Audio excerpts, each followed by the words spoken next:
सुबह का वक्त था और नरम धूप कमरे की खिड़की से अंदर आ रही। आयशा, जो 10 बरस की एक मासूम सी बच्ची थी, अपने सर पर स्कार्फ लिए खुशी से रोजे की नियत कर रही थी। उमर, इसका 9 साला भाई, बैठा मुस्कुरा रहा था। वो रोजे की फजीलतें याद कर रहा था जो अम्मा जान ने कल रात बताई थी। छोटा उस्मान, जिसकी उम्र अभी सिर्फ 6 साल थी, जमा लेते हुए इफ्तार की आइसक्रीम के ख्वाब देख रहा था। घर में हंसी खुशी का समा था, मगर एक कोना ऐसा भी था जहां खामोशी छाई हुई थी। वहां अम्मा जान बैठी थी, जिन्होंने मुकम्मल निकाब और बड़ी चादर ओढ़ रखी थी। उनके चेहरे पर मुस्कुराहट तो थी, मगर आंखों में एक गहरा सवाल, एक फिक्र, शायद कोई छुपी हुई बात थी जो उनके दिल से होठों तक आने को बेताब थी। सहरी के बाद अम्मा जान खामोशी से चाय लेकर सोफे पर बैठ गई। बच्चों ने महसूस किया कि वो कुछ उलझी हुई हैं। उनकी आंखों में जैसे कोई बोझ छुपा था।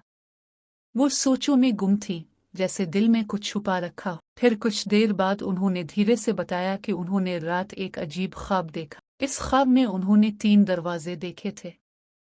एक दरवाजा चमक रहा था, वो रोजे का था। दूसरा दरवाजा आधा खुला हुआ था, वो नमाज का।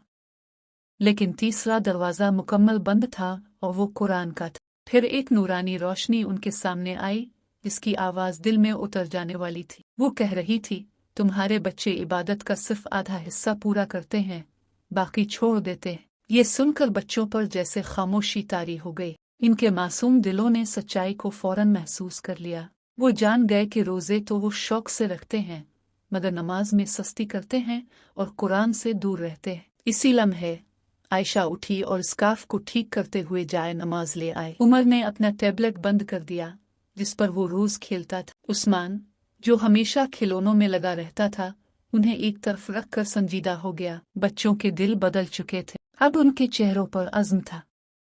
उनकी आंखों में एक नया जज्बा था। वो सब अल्लाह के सामने झुक गए, सिर्फ इबादत के लिए नहीं, बल्कि तौबा और नियत की सच्चाई के साथ। मगरिब के वक्त अजान की आवाज के साथ पूरे घर में सुकून और नूर भर गया। आयशा खामोशी से कुरान की तिलावत कर रही थी। उमर तस्बीह के दाने गिन रहा था। उस्मान छोटे छोटे हुरूफ के साथ सूरत अल इखलास याद करने की कोशिश कर रहा था। उम्मी जान एक तरफ बैठी दुआ मांग रही थी, उनकी आंखों में आंसू थे, खुशी और शुक्राने के आंसू। अल्लाह की मोहब्बत से भरा वो घर अब सिर्फ रोज़ों का नहीं, बल्कि मुकम्मल इबादत का मरकज़ बन चुका था। आखिरी पैगाम, आमान मुकम्मल नहीं होता जब तक इबादत मुकम्मल ना हो। रोज़ा, नमाज और कुरान, ये तीनों इंसान के दिल, जिस्म और रूह को जिंदा रखते हैं।